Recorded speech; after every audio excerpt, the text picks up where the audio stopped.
is not a liberal America and a conservative America. There is the United States of America. There is not a black America and a white America and Latino America and Asian America. There's the United States of America. He's the first person in a long time that's really offered something different, that's really seems to be speaking from his heart. It gives you a sense of hope at times when, things in this country are not going that well. My father was from Kenya, from Africa. And that Barack means one who's blessed by God in Swahili. My mother was from Kansas, which is where I got my accent from.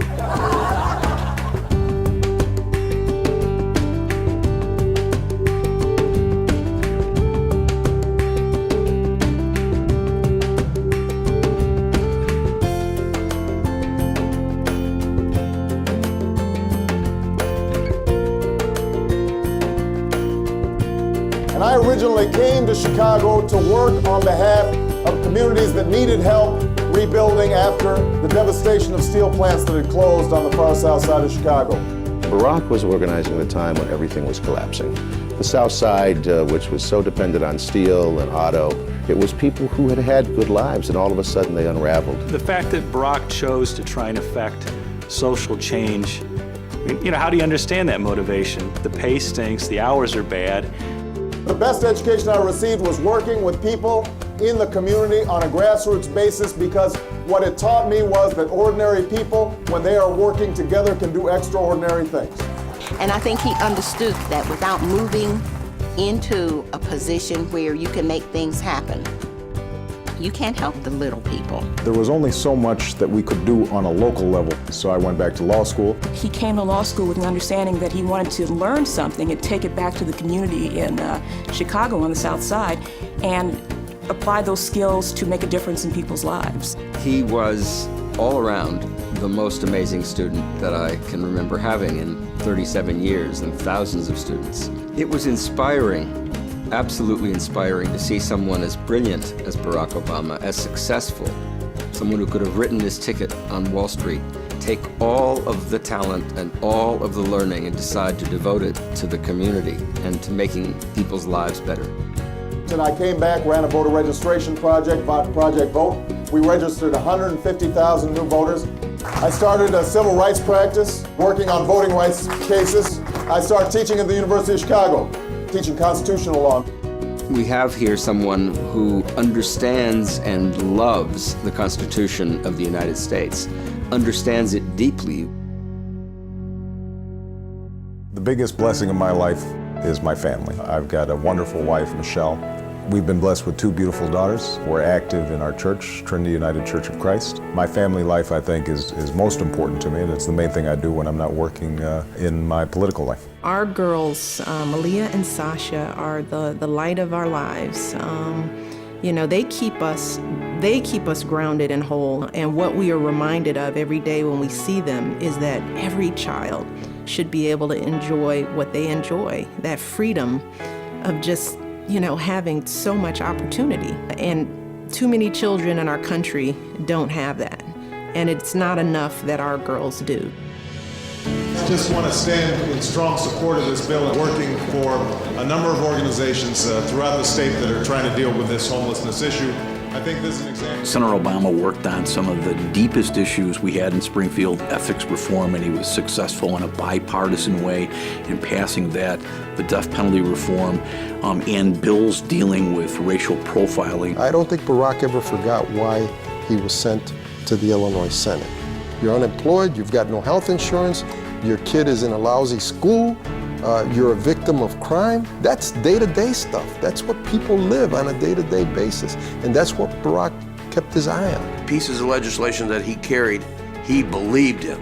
He was not carrying it for a group. He was not carrying it for a lobbyist.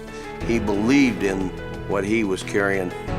Republican legislators respected Senator Obama. If Senator Obama were to go on and be the nation's chief executive, those skills, negotiation skills, and an ability to understand both sides, hold to your principles, but be practical in what you can get in a real world is something that I think would serve him and the country very well.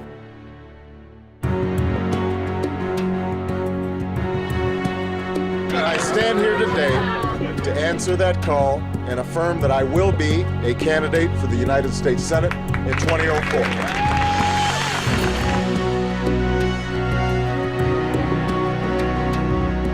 It took a lot of courage for Barack Obama to come out against this war when he did. He was a candidate for the United States Senate. The majority of the American people thought the war was a good idea at the time. He saw the problems there, and he spoke out at a time when it wasn't popular. It took a lot of guts for him to do that. Barack Obama cruising all night to the Democratic nomination for U.S. Senate. This victory also amazing because Barack Obama was outspent by a margin of 6-1. 16 months later, we are here, and Democrats from all across Illinois, suburb, city, downstate, upstate, black, white, Hispanic, Asian, have declared, yes, we can.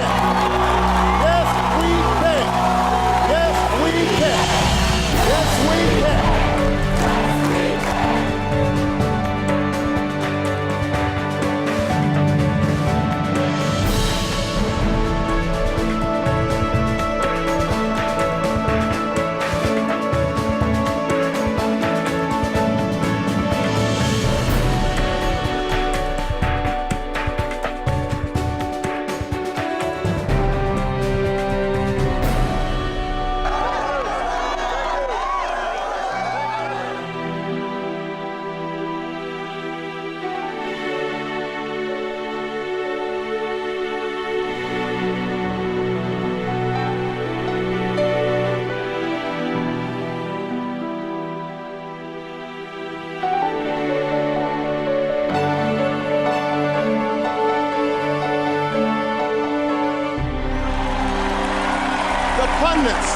The pundits like to slice and dice our country into red states and blue states. Red states for Republicans, blue states for Democrats. But I've got news for them too.